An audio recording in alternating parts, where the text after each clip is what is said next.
Good morning, everyone. My name is Max Waddell.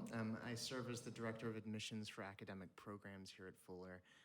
Thank you for being here, and to those of you following along online as well, welcome. This was a video from Fuller Studio, which is an integral part of Fuller Seminary, and is a fantastic place and resource and depository for much of what we're up to as a community. So faculty, students, staff, community members, alumni. I really invite you, if you're really trying to get a look at what Fuller is, of who Fuller is, what we care about, what we value, and what we believe, it is an enormously helpful resource. So I invite you all at some point, if you haven't already, to check out fullerstudio.fuller.edu for more resources. Today is designed for you to get a sense of what Fuller is, the programs we offer, the things we teach, the community that we have and what we build. And ideally, it's a time for you to help further press into your discernment process. So many of you are here because you feel some sort of sense of calling to seminary or a graduate education, or even just to a next step. Wherever you are on that journey, welcome, and we are here to help you with it. We recognize that we have many different programs spanning 3 different schools: theology, psychology, and intercultural studies, which is why today, and especially this next portion, is designed for you to get some perspective from each of those schools. So we've asked 3 of our faculty members to give us sort of a sample lecture, a very small slice of what it would be like to be in a full lecture from each of our 3 schools, and it's on the topic of disruption. That topic is one it's not new to Fuller, but one that's much more acute these days. And it is a topic that will be the theme of our next Fuller magazine that you can be looking out for, which should be out in just a few days, actually, hopefully. But the idea of disruption is one that is central to the Christian journey. And as you saw in the Manzanar video, it's one central to the human journey in a lot of ways. So here at Fuller, we don't shy away from this disruption, but lean into it and see how we can work through times of disruption in higher education, in America, in the world, in the church, in a faithful way, and in a way true to our calling and true to what God has for us. So part of that disruption and the journey for Fuller, for those of you who don't know, is this last May, our Board of Trustees did make a historic and courageous decision to relocate our campus to Pomona. And that will be happening in about 3 years with no interruption to student experience or programs as we make that transition. But because of that, and really what the world is going through these days, we find ourselves again in a season of disruption. So we will have 3 of our faculty speak, Professors Ann Nolte, Amos Young, and Chris Blumhofer from School of Psychology, School of Intercultural Studies, and School of Theology, respectively. They will come and share a little bit on that theme, on that topic, and then we'll have time to ask some questions of them as well before heading to lunch. So be thinking of questions. We're here to engage. And if you have questions about the admission stuff and application process, we'll have time for that later in the day as well. But thank you again for being here. And with that, would you help me welcome Professor Ann Nolte?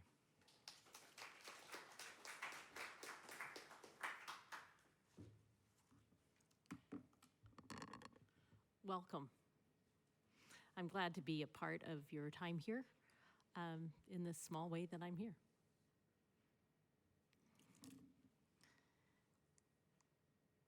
So I'm here to talk about spirituality as a facet of resilience. What I hope is that by the end of our time together, you'll have a little bit better understanding of what resilience is and some ways that we might be able to improve our level of resilience.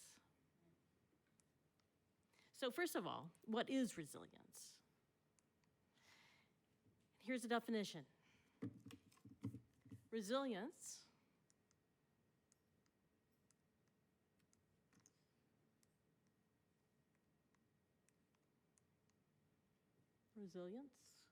is an outcome of good survival through adversity. It's through a process of adaptation, which often results in psychological growth. So let me repeat that. It's an outcome of good survival through adversity, through a process of adaptation, which often results in psychological growth. So here's an image of resilience, and you notice that the plant is surviving difficult circumstances, adverse circumstances, but not just surviving. It's flowering, it's blooming. It's learned to adapt to its circumstances and situation and has gone on to bloom. Here's another image of resilience. It's a tree blown in the wind, bended over, but not broken. And notice there's some leaves that are blown off, which are going to leave room for the opportunity for some new growth down the road. Here's another image. I like this one because this one helps us realize that sometimes we're affected very deeply by tragedy, by adverse events, and we're talking hurricanes, we're talking earthquakes, we're talking Mansonar. All kinds of things hit us in life. And when tragedy, when trauma occurs, it's not that we're just impervious to it. We go into it, and sometimes we're affected very deeply. But resilience has to do with that bouncing back. And again, not just bouncing back to the status quo of where you were before, but bouncing back with what can be known as post-traumatic growth, so that you actually emerge stronger than you were before. Here's another image. This is the bubble, and it's not that we're impervious to what's going on, but we do know from the literature, we know that there are ways in which we can be protected against adverse events, and so that we can weather storms with more grace and more resilience than some people. There are generally two paths that can happen. One is a path towards pathological symptoms, and the other is a path of bouncing back, of making it through relatively quickly without suffering the adverse effects, or with being able to bounce back from the adverse effects. So, one thing we know is that individuals with more attributes associated with resilience are better equipped to adapt during disruptive life events. There are a variety of correlates with resilience. So one of them is holding a positive outlook on life. That has to do with optimism, has to do with seeing the cup, the glass half full rather than half empty. Another is just simply being open to change, being able to adapt amidst adversity or threatening situations. An action-oriented approach. This is bouncing back from difficult experiences. This is being able to take charge in a leadership position if that's what the situation calls for. A commitment to personal or collective goals keeps us from giving up a lot of times. Prior successes are always helpful. They give us self-confidence. They give us the assurance that we can make it through difficulties, because if we have succeeded in the past, we know we can succeed again. Here it is, spiritual resources, and we'll be talking more about that. Very closely aligned with a sense of purpose, with a meaning in our lives that's informed by life experiences, by personal values and beliefs and ambitions. Social support, just having our team around us, people who believe in us, people who support us, people who are there with us.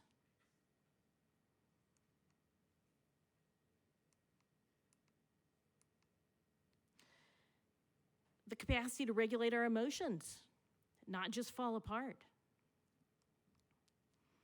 Those of us who actually get physical exercise, who actually are more physically fit, are simply in better shape. It helps to buffer against the effects of stress and trauma. And of course, the capacity for adequate sleep and nutrition. There's more and more coming out in the literature these days about how important sleep is, good nutrition. There's also a resilient personality profile. These are the big 5 personality traits. And it doesn't, you'll notice the top one is extroverted. It doesn't mean you can't be resilient if you're introverted at all, but it does mean that you're more likely to withstand adversity better if you are extroverted. There's openness to experience, agreeableness, emotional stability, conscientiousness. So these are just a cluster of traits that can help you be more resilient if you have them. Or the more that you have them, the more likely you are to be able to be resilient. So let me switch gears just a little bit. I'm a neuropsychologist, so I have to throw this in. This is what happens to the brain under stress. So basically, the impact of stress on the brain is mediated by the activation of the hypothalamic pituitary adrenal axis, also known as the HPA axis, a little bit easier to say. And that results in widespread hormonal and physiological changes in response to what we perceive as a threat, which may be a real threat. So the perception of a threatening stimulus begins the activation. Let me use my pointer here. So it starts up here in the hypothalamus with the stimulation of a set of hypophysiotropic neurons in the medial parvulocellular division of the paraventricular nucleus of the hypothalamus. I just had to say that, because that's what happens. So that reaction triggers the pituitary gland, right here, to release the ACTH hormones, that's adrenocorticotropic hormones, into the bloodstream. They travel in the bloodstream. The ACTH travels in the bloodstream all the way down to the adrenal glands. It binds with the adrenal glands. It causes the synthesis of hormones that regulate the body's response to stress. In particular, cortisol. Cortisol, by the way, is our friend. We need cortisol when we're in that fight or flight kind of experience. Cortisol is the hormone that allows us to have increased energy, arousal, focused attention, fear, learning, all these things that we have to have if we're going to survive. However, if there's prolonged exposure to cortisol, either because the HPA axis isn't working properly and it's shutting down, and so it's just keeping on flooding you with cortisol, or if the trauma goes on and on and on and on and on, then there's going to be continued cortisol, cortisol, cortisol, cortisol. So DHEA, our body has a fix for that also. DHEA gets released. DHEA helps counter the harmful effects of the cortisol.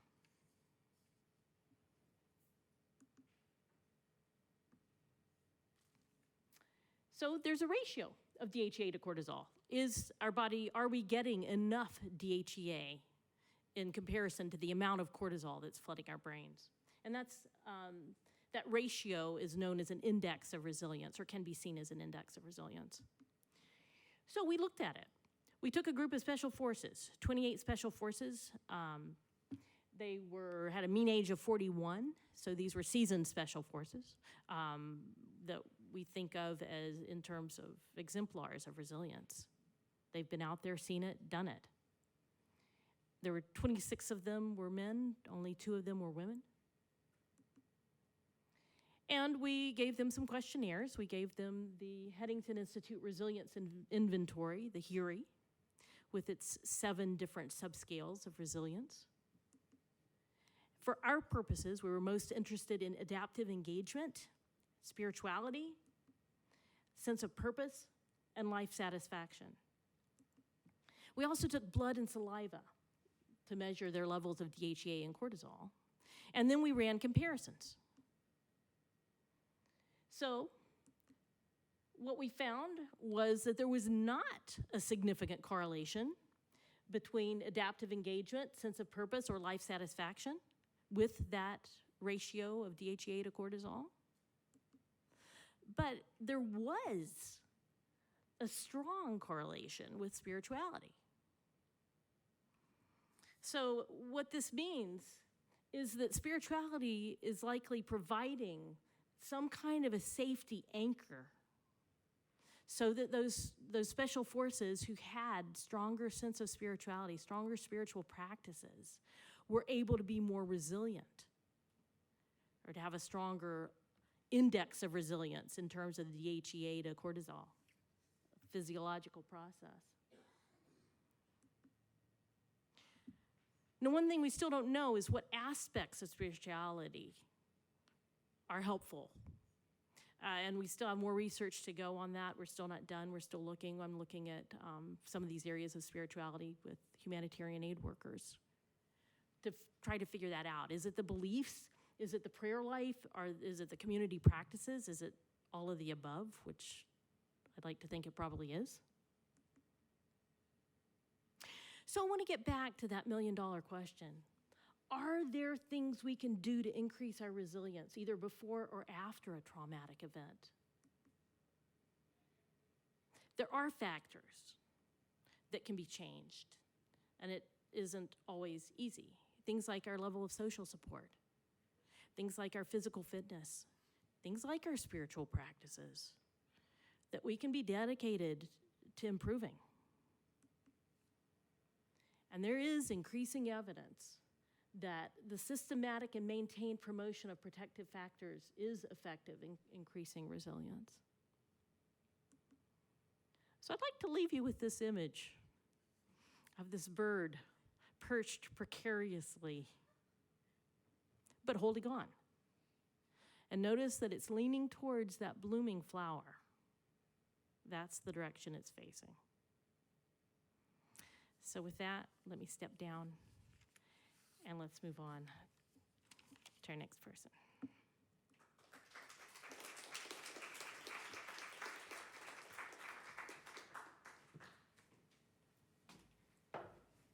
Morning. That's a real lecture, so this is going to be like a more TED Talk, except without the TED. Representing the School of Intercultural Studies, I want to give us a little bit of perspective on how I thought about disruption in the last 24 hours when I was disrupted, because I wasn't planning on being here at this time, but the person from my school that was invited to do this isn't feeling well. So I thought about mission and what we do in the School of Intercultural Studies as a series of responses to, at least historically, a series of responses to a variety of ways in which the church's mission has been disrupted. And let's kind of take a quick look at that over the last, let's say, century. So one of the first disruptions I think that we can talk about when we think about mission historically is what we might call the post-colonial disruption, or the disruption that emerged at a time in history in the mid-20th century when the churches began to realize that much of what it had done in terms of missions was carried out by well-meaning Europeans and North Americans to Asia, Africa, and Latin America that presumed a certain form of European or North American superiority. And that began to emerge slowly around about the 1920s, 1930s. In fact, in about the 1930s, they were already talking about stopping missions in the way in which it had been done in the late 19th century, up through the late 19th century and into the early 20th century because of that. And then in the 1940s, when countries began to find, if you will, governmental political liberation or freedom from the colonial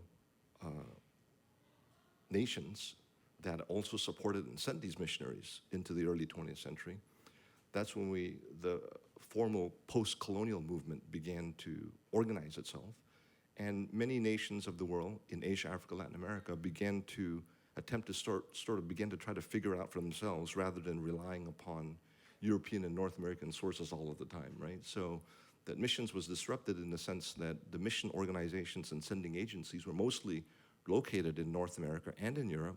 And then we began to have to figure out, well, what if sending missionaries from North America and Europe to the rest of the world is either no longer as welcomed, or because of the change of the balance of power organizing the world, so that countries in Asia, Africa, and Latin America that were more dependent in prior centuries and in prior decades on Western voices, sources, authorities, powers, economics, and so on, now we're beginning to sort of take more and more control of that, right? Starting 40s, 50s, and 60s. So that was a big disruption in terms of trying to think about how missions works. And one of the ways in which our school responded, and our school actually was founded in 1965, so it was sort of on the tail end of that disruption, but early on, right away, our school was founded upon the principle that we had to recognize what's called indigenous voices, local, national perspectives, efforts, agency. We can't just assume that the West, so to speak, has all of the missionary answers. In fact, we might do more harm than good if we have that presumption. How do we, in other words, work with local voices, organizations, peoples, in their languages, in their contexts, in order to understand how the mission of God unfolds? How do we work collaboratively and in partnership, in other words? So one of our very important professors in this conversation was Charles Kraft. He's actually still around here. If you do come to Fuller in the next year or two and you want to meet with him, we still assign his books. I can introduce you to him. But he wrote a very provocative book in the mid-1970s called Christianity in Culture, that really talked about how incarnation helps us to understand that we need to adhere to the incarnational principle, the contextual principle, that it's not as if us in the West, good-meaning Europeans, North Americans, go and bring the gospel and then we are in charge of contextualizing it. Whereas if you understand incarnation well, you know, that Jesus is born into and inhabits, if you will, first century Mediterranean Jewish world. And so from that perspective, it's the responsibility of the context to receive Jesus. And from that perspective, we have to work with those that are in various parts of the world to be more effective, if you will, in missions. Okay, a second disruption that may have come right out of that, actually, and I'm going to date this from 1965 onward, the year actually that the School of Intercultural Studies was founded here at Fuller Seminary. We might call it the migration disruption. I'm dating it to 1965, and this is consistent with the post-colonial disruption I've already talked about. But I dated it to 1965 because in 1965 was when we had migration laws that were changed in North America particularly, so that we particularly laws changing migration policies for migrating peoples from across the Asian world, right? So after 1965, we had a lot more migration coming from the Asian world than we had prior to 1965. And that introduced a number of very interesting dynamics, right? That, again, consistent with what was happening in the post-colonial disruption. Now, all of a sudden, the Asians and also including Africans and Latin Americans were no longer just out there that we needed to sort of go to, but they were actually like here or in Europe and in North America. And so the turn was to sort of what some missiologists have called the postmodern missiology. How do we understand missions when it's not just a matter of going somewhere else to do missions, but of engaging missions in sort of our local context? By the way, so Eddie Gibbs that I referred to right here, he was also a faculty member here at Fuller Seminary and led a lot of those conversations in the 80s and 90s, thinking about postmodern mission in North America. And he was actually a Brit, so he was also thinking about it in a European context. In the European context, the migration had a lot more to do with African migration coming north. In the North American context, it had African migration, there was Latin American migration, there was Asian migration, so a lot more complicated.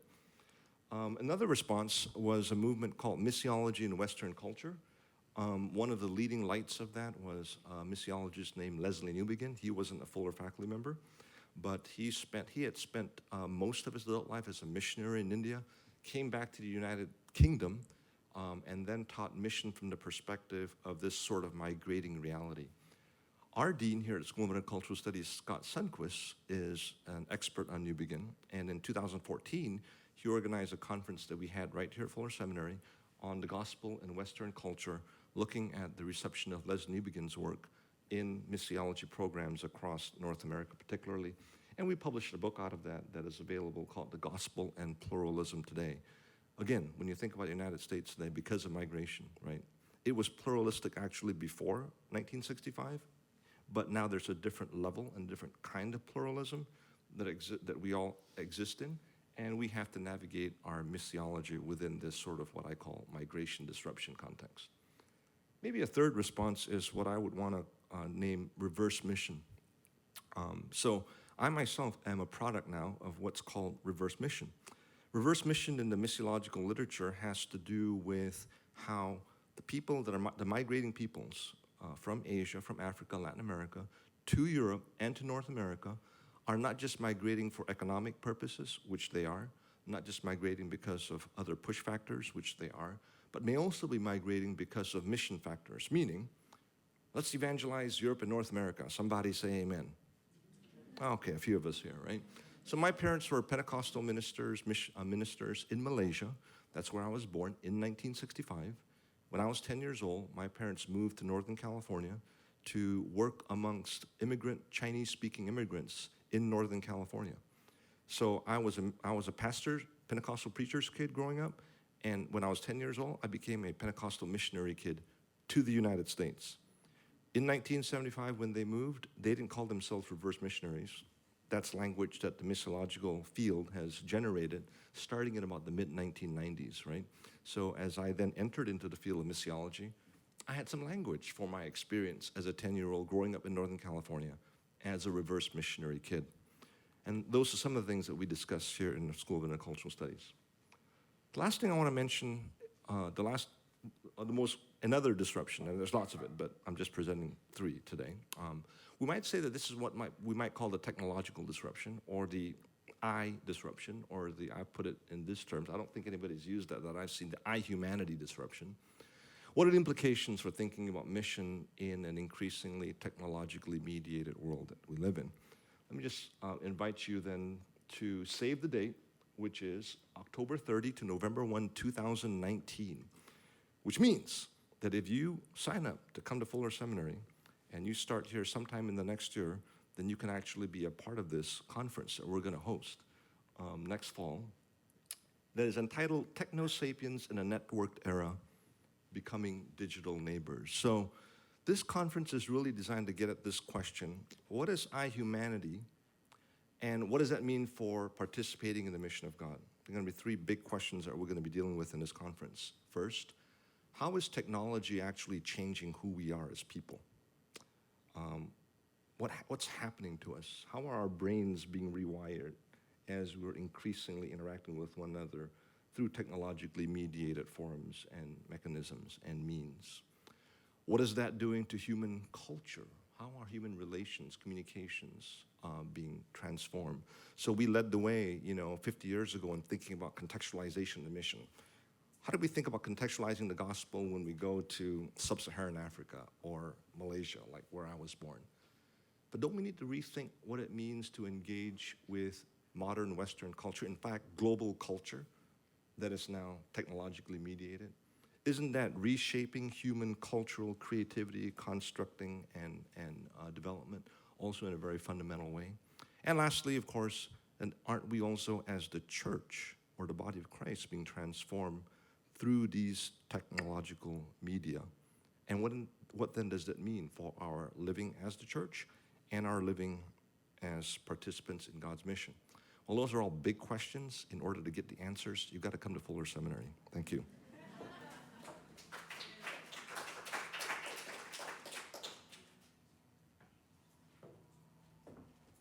Hi, everyone. Speaking of technological mediation, I have a print handout that'll be coming around in a second. And what I want to do with you today is I want to look at the Gospel of Mark. When I heard that the theme for this morning was disruption I immediately went there because God is a very disruptive power across all of Scripture, but particularly this becomes clear to us in the gospel. So I'll be asking you to draw a little bit on your memory of the New Testament, and we'll look at a few of these texts together too. If you remember reading the Gospel of Mark, you know that it begins with no birth story, and at the end of Mark, there are no experiences or encounters with the resurrected Jesus. I described this to my class as like a movie that breaks into a panicked car chase, and then as soon as the plot is resolved at the end, the movie's over. You get no prologue, you get no epilogue, you just get the action in the center that is essential for what you need to know. And what Mark is doing is Mark's focusing our attention on the life, the death, and the report of the resurrection of Jesus, and that's it. If you look at the Gospel of Mark as a whole, then you can see pretty quickly that in the Gospel, Jesus bursts onto the scene as a miracle worker and as an exorcist. He's declared to be God's beloved Son, and then he goes out and begins his work. He never pauses to teach for long. We know that he did. In Mark chapter 2, we're told that people would crowd around to hear Jesus teach the word, but Mark doesn't give us the content of Jesus' teaching. Instead, what we're given is details of Jesus' ministry, his healings, the forgiveness that he declares. But Jesus is constantly on the move. There are 450 verses in the Gospel of Mark, and 200 of them are given over to this public ministry of Jesus in teaching and healing and exorcising demons and granting forgiveness. What Mark is doing is he's showing us what it looks like for Jesus to act out the power of God, showing us what it looks like for Jesus to be the Son of God in the face of nature, demons, illness, and other aspects of creation that are in revolt against the God of Israel. And then in chapter 8, a dramatic change begins to occur. The story, the first one on your handout, occurs only in Mark. It's the two-step healing of a blind man. Let me read it to you. They came to Bethsaida, and some people brought to Jesus, a blind man, and they begged him to touch him. And he took the blind man by the hand and led him out of the village. And when he had spit on his eyes and laid his hands on him, he asked him, "Do you see anything?" And he looked up and said, "I see people, but they look like trees walking." And Jesus laid his hands on his eyes again, and he opened his eyes. His sight was restored, and he saw everything clearly, and he sent him to his home, saying, "Do not even enter the village." This story comes to us after 8 chapters of Jesus' unimpeded power and authority. And coming on the heels of Jesus feeding the 4,000, and before that feeding the 5,000, Jesus literally walking on water and raising the dead, the two-step healing of the blind man is a shock to the system. What's happened? Jesus' power has been interrupted. Have you ever been on the highway speeding down the road and the car in front of you hits the brakes for just a quick second? You check in.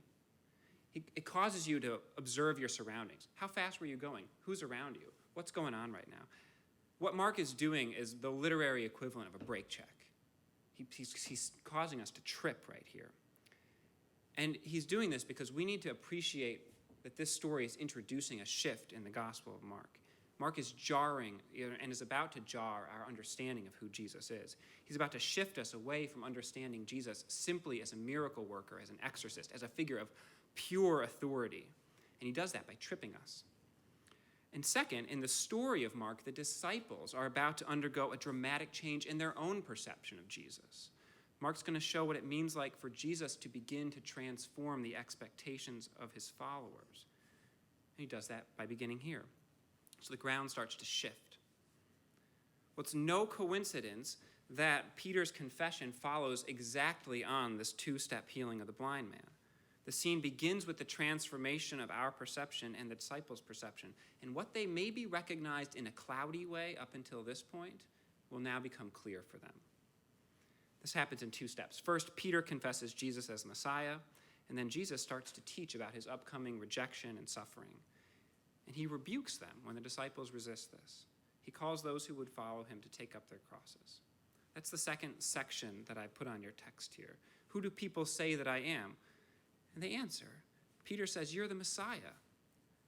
Then he began to teach them that the Son of Man must undergo great suffering and be rejected by the elders, the chief priests, and the scribes, and be killed, and after 3 days to rise again. He said all this quite openly, and Peter took him aside and began to rebuke him. And turning and looking at the disciples, he rebuked Peter and said, "Get behind me, Satan, for you are setting your mind on divine things, not human things." Let's note 2 things here. First, Mark is beginning to break our image of the Messiah simply in terms of power. To think Messiah, that old image of unimpeded power, will now have to give way. You must be willing to accept a suffering Messiah. The second thing we learn is that to reject the suffering Messiah is nothing less than to be in collusion with Satan. Where we once had power at the center of our image of Jesus, we now need to accommodate suffering and rejection too. Let's fast forward to the end of the Gospel of Mark, to Psalm 22. Mark has these as the last words that Jesus speaks from the cross. So Jesus has been arrested, denied by his disciples, completely rejected by his own people. He's been mocked and tortured by the Romans, and all this ends in crucifixion. And the dying words of Jesus in the Gospel of Mark are, my God, why have you forsaken me?" There's a strong impulse in most interpreters, and perhaps you've heard this in church, to explain this one away. It's very difficult theologically and existentially to think that Mark might mean exactly what he's saying here. And so interpreters will often argue that Jesus wasn't abandoned by God. He just felt that way. Or Jesus quotes the first verse of Psalm 22, but if you go on and read the whole psalm, you know that God vindicates the sufferer, and that's what Jesus was thinking of here too. Really, it was about hope and vindication, not about suffering and abandonment in this moment. Mark doesn't say any of that. He merely says that Jesus spoke these words, he was misheard by the crowd, cried out in a loud voice, and died. So what if Mark's not concealing anything here? What if he means for us to understand this as exactly who Jesus is?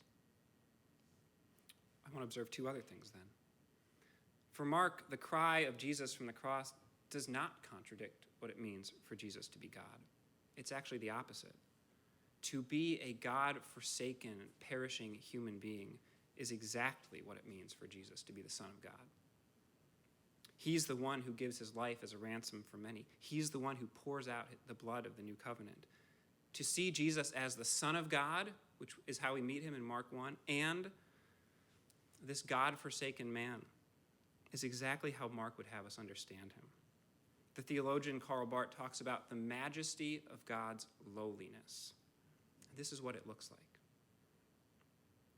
Martin Luther spoke about the wrath of God's mercy. And the wrath of God's mercy is that God insists that we come to know God on the cross, that no other way of coming to know God is truthful to who God is or to who we are. The wrath of his mercy is forcing us to pay attention right here. We would have it some other way, but God will not let us. The second thing to note is that the cry of Jesus is not a passing event in his life or in the story of Mark. The identity of Jesus is joined into the identity of God. And so the cry of abandonment describes an event that is deeply important to the life of God. God takes upon himself what it means to be abandoned by God. It is as much true for God to be God in this form on the cross as it is for God to be God in heaven. You can think this through in systematic terms and theological terms. You could write an epistle like Philippians and describe it there. Mark gives you a story to tell you this truth. Immediately after Jesus dies, a centurion cries out, "Truly this man was God's son." And that statement could be taken in any direction. Probably it's a mocking soldier who also is speaking a little bit more than he knows, because truly this is God's son. We are supposed to hear that centurion is saying more than he knows, something that we are capable of understanding that he would not have had access to. So what does all this mean? Let's go back to Mark 8 for a second. Right after Jesus describes the suffering and rebukes Peter for rejecting this necessity, Jesus says, "If anyone would come after me, let him deny himself and take up his cross and follow me. For whoever would save his life would lose it, and whoever loses his life will save it. This is the first of three what we call passion predictions. In Mark 9 and again in Mark 10, Jesus makes two more predictions of his suffering and death. And in the context of each of these predictions, Jesus' disciples debate who's the greatest. It's one of the great disconnects of the Gospel of Mark. And Jesus is continually trying to redirect his disciples' attention to the vision for the cross. They would have greatness. Jesus would have them recognize the cross. Whoever wishes to be great among you must be your servant. And the embodiment of a servant, of course, is Jesus, who came to serve and to give his life as a ransom for many. What we should see here is that Jesus grounds the life of discipleship in his own life. To follow Jesus means to follow the way of the cross. And lest we spiritualize what the way of the cross looks like, Jesus tells us in Mark 13. He says, "Be on your guard, for they will deliver you over to councils. You will be beaten in synagogues and stand before governors and kings for my sake, to bear witness before them. Brother will deliver brother to death, the father his child. Children will rise against parents and have them put to death. And you will be hated by all for my name's sake, but the one who endures to the end will be saved." What Mark pictures here is that our lives will follow exactly the pattern of Jesus's. His persecutions, sufferings, and dishonors, and ultimately his death and resurrection are the pattern for his disciples. Just as he was vindicated by God, so will we. And that's what the disciples are promised. They're not promised an easier path, but they're promised that those who endure to the end will be saved, and that their salvation will come with the returning Son of Man, the crucified one. One of the key motifs in the Gospel of Mark is incomprehension. The disciples continually are incomprehensive of who Jesus is. And it takes two forms. First, they simply cannot process Jesus' identity as he moves to the cross. So some have thought that Mark writes with almost a hostility to Jesus' disciples, that he can't stand who they are, and so he depicts them as comically incapable of listening and understanding. I think that's off point.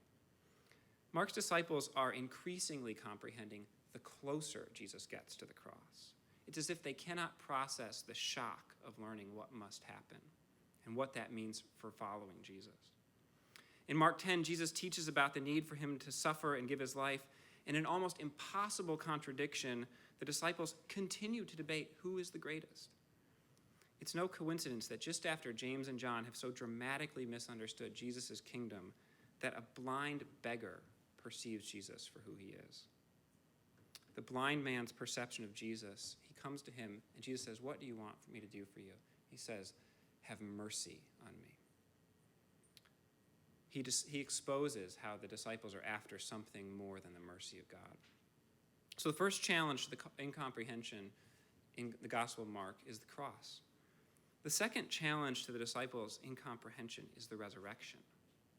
This is why the Gospel of Mark ends on a note of fear and trembling.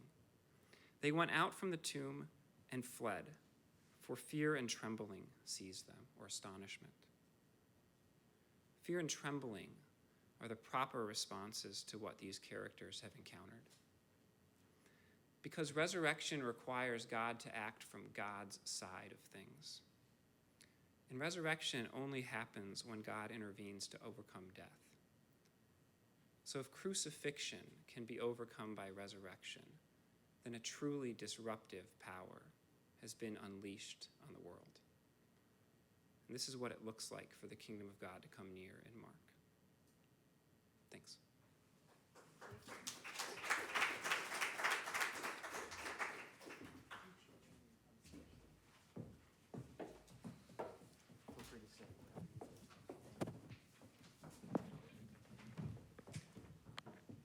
We're going to have a time of Q&A, so if you have some questions, either about what our professors have covered here, what they've chatted about, but even more broadly, about maybe experiences within the school or any other questions that would be helpful for our faculty to address, now is the time. So we do have a microphone right there, so if you're near it, you can hop up and grab it. Otherwise, you can raise your hand and we'll have someone bring it to you. If you are following along on our live stream, there is a number just below the video window that you can text your questions to as well. So thank you to each of you. You could see how it might be a similar theme, right?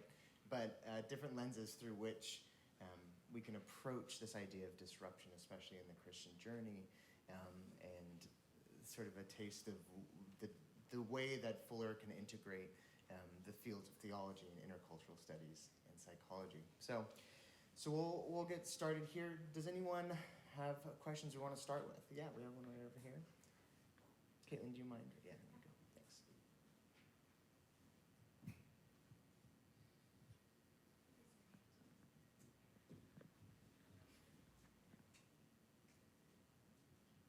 This is for Professor Blumhofer. In Mark, why do you think Jesus needs to try 2 times to bring the sight back? He tries once and then asks him, do you see anything? And he says, I see people who look like trees, and then he does it again. I don't know why that happened for Jesus. I know that when you're reading Mark and you experience that story, it doesn't fit with the power. It doesn't fit with the power and authority of Jesus that you've come to know so far. And so I think that the gospel writer Mark, I think he had hundreds of stories of Jesus that he could have told. But he chose to tell one where Jesus all of a sudden his power seems to be interrupted. And that interruption of Jesus' power is important because he wants to interrupt our understanding of who Jesus is and introduce the idea that Jesus will suffer. May I answer that from a psychological perspective? Let's just use that middle mic. Oh, yeah. Okay. Those ones aren't working. From a psychological perspective, I think it's a double miracle. I think there's a phenomenon of blind sight where our brains are taking in the visual information, but they haven't interpreted it yet. So I think this is a double miracle, that first he heals the information, the capacity for the senses, the eyes to take in the visual information, but then secondly, there's the miracle of the brain being able to interpret it. So that would be my psychological response to that question. It's a great question.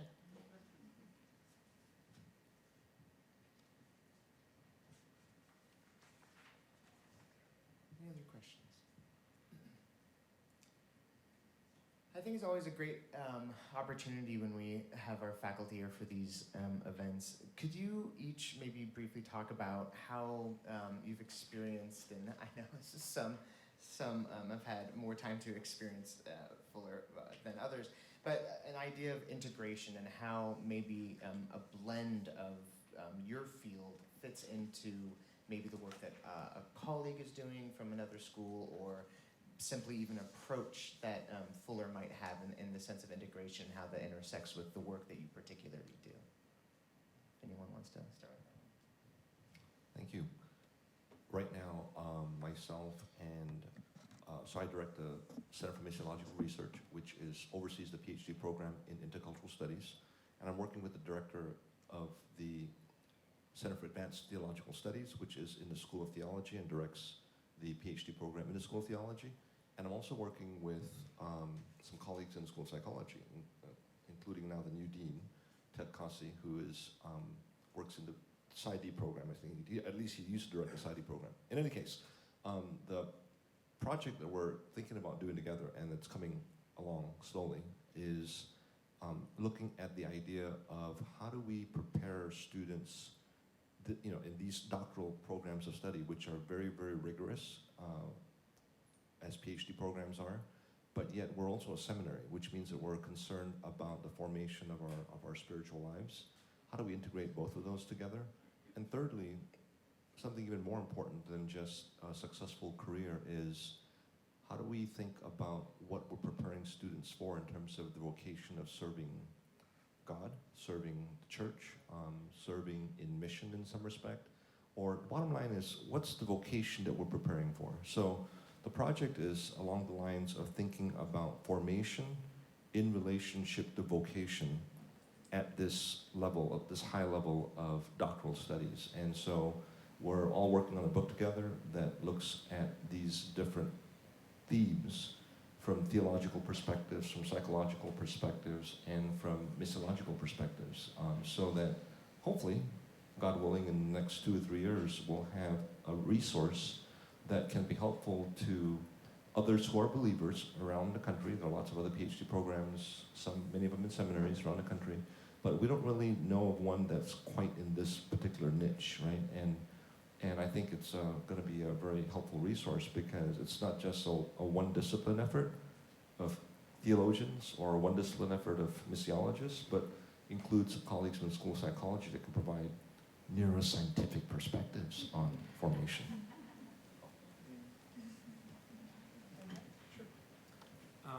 I've only been at Fuller a short time, and so I have probably a different experience of the integration.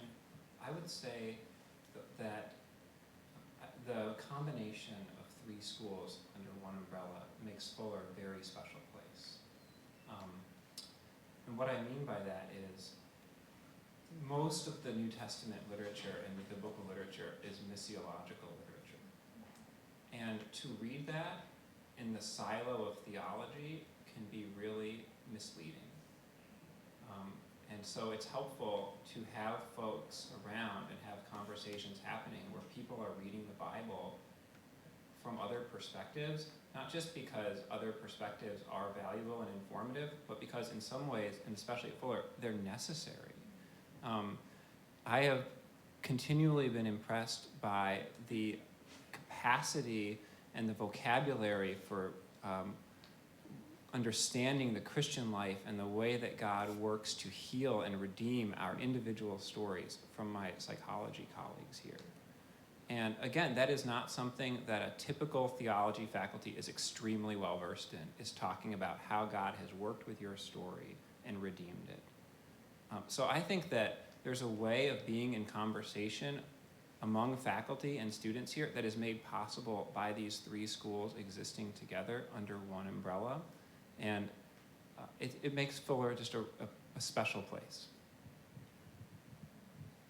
I think there are a variety of ways I could answer that question, but I'll give a plug for Fuller Psychological and Family Services, which is our very own clinic, which actually got started, I found out, before Fuller got started. Or maybe a better way of saying that is Fuller got started by a clinic. That's a community clinic. And one of the things we do for the people who are in the School of Theology and World Missions or Intercultural Studies is to do personality assessments and help students understand their strengths and weaknesses as a way to help their vocation formation. So that's one exciting piece that I've been able to be a part of. Thank you. I recognize we are already over time, but do we have any other questions here? Yeah. Okay. And then we'll go here as well, and then we'll move on. This question is for everyone, I guess. If you look at like the Old Testament, New Testament times, you see God working in a very, I guess, like obvious and undeniable way. Do you guys believe now in modern times that God has, I guess, kind of changed the way he moves? Does he move in more subtle ways now, or does he still able to do the kind of theatrical stuff that he did in the Old Testament and New Testament?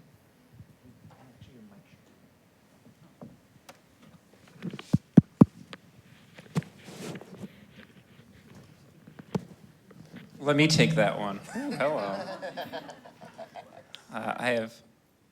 That's a big question. It depends. I think if you asked that question at a seminary in Nairobi, you'd get a different answer than in Southern California. When I ask that question myself, I feel convicted because I've come up on and depend a lot on Dietrich Bonhoeffer. And Bonhoeffer says that it's easy to read the Bible and to think, man, if I was there, I would have believed. I wouldn't have abandoned Jesus. I would have known he was the Messiah. I would have seen that miraculous deed, and I would have trusted. And Bonhoeffer says, wrong. The decision that the disciples faced is the exact same decision that we face. Is this man, this human being, is he the Son of God or not? And there is no proximity to the physical man that is sufficient to get you over that. The question of faith is still a question of, will you trust your life to that person?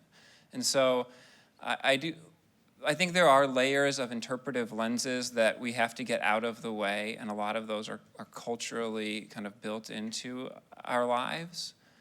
But I do think kind of on an existential level, I don't think God has fundamentally changed how God has acted over time. And I am wary of saying that because there's a kind of nostalgia that it was easier back then. And nostalgia is usually, across literature and human history, it's usually fantasy. So that's kind of a Lutheran answer, but that's my answer. I'll just say this, just as means of gently qualifying what you said. I don't think that we're that far from Nairobi, actually, in the sense that our schools actually have alumni in Nairobi and so on. So we're very connected in that respect. Humanity that we talked about. And I do think that this is a 85, last time I checked, I think we had 85 full-time faculty members. That's not including another couple of hundred that are affiliates and adjuncts. And so there's a broad spectrum here, I think, of faculty that would respond to your question across the spectrum. But I would also say that I think in the last 50 years, there have been not only a growing number of faculty that come from maybe the kinds of churches that are more prominent in Nairobi, Pentecostal-type churches, charismatic-type churches, including, I've heard some of the estimates, up to 50% of our student body comes from these kinds of churches. So I think that that kind of a question will definitely engender a lot more discussion, and maybe even a lot more discussion that involves personal testimonies than maybe in some other places. And we have one more here.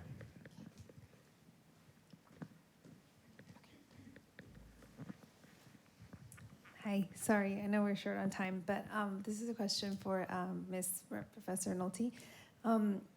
Briefly, because we're out of time, what are some key differences or unique things about your programs like the PsyD and the PhD in clinical psychology and the MSFT? Like, what are some unique things about the program? Like, yeah. Between those three programs, or here at Fuller as compared to programs that are not at Fuller? Here at Fuller. The programs here at Fuller between each other, what are some like unique things about the program? I think the fact that we have proximity to our schools, that's a great question that I am glad to entertain at lunch, much more in depth. Okay, no, that's fine. I wasn't sure if I should ask now or later. But No, yeah. it's a great question to just put out there.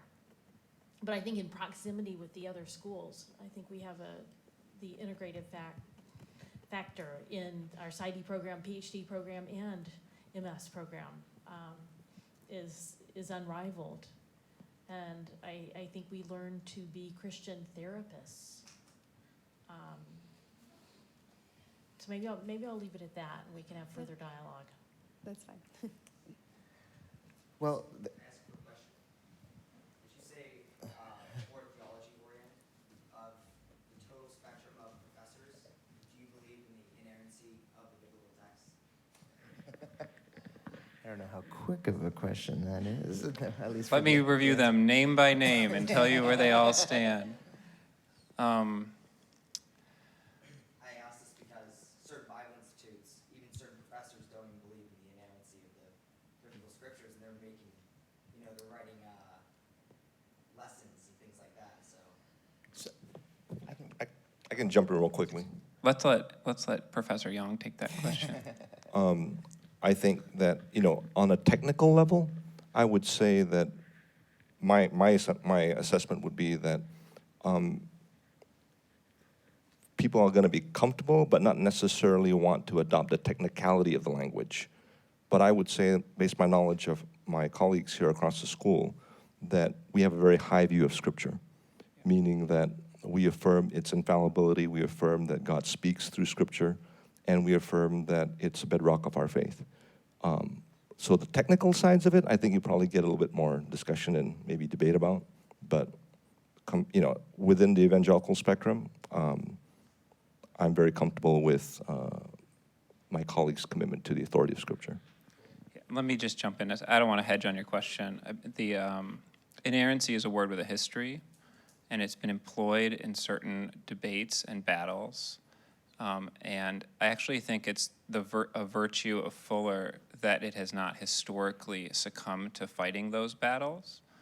And while at the same time upholding a historically Protestant and specifically evangelical commitment to the complete truthfulness and trustworthiness of Scripture. So on that term and its specific history, we could talk more about it, and there's specific conversations with faculty that you could have.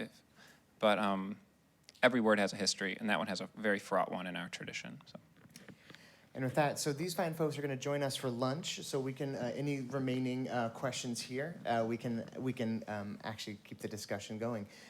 But to those of you online, thank you so much for joining us. We'll have our info session in just about an hour, so you can log back in for that. But at this time, we're going to be making our way over to Barker Commons. We're going to have some staff helping guide your way there, so nobody gets lost. We have restrooms on the way out if you need. Women's restrooms over here, men's restroom through that door. But before we dismiss, would you just join me in thanking our professors again?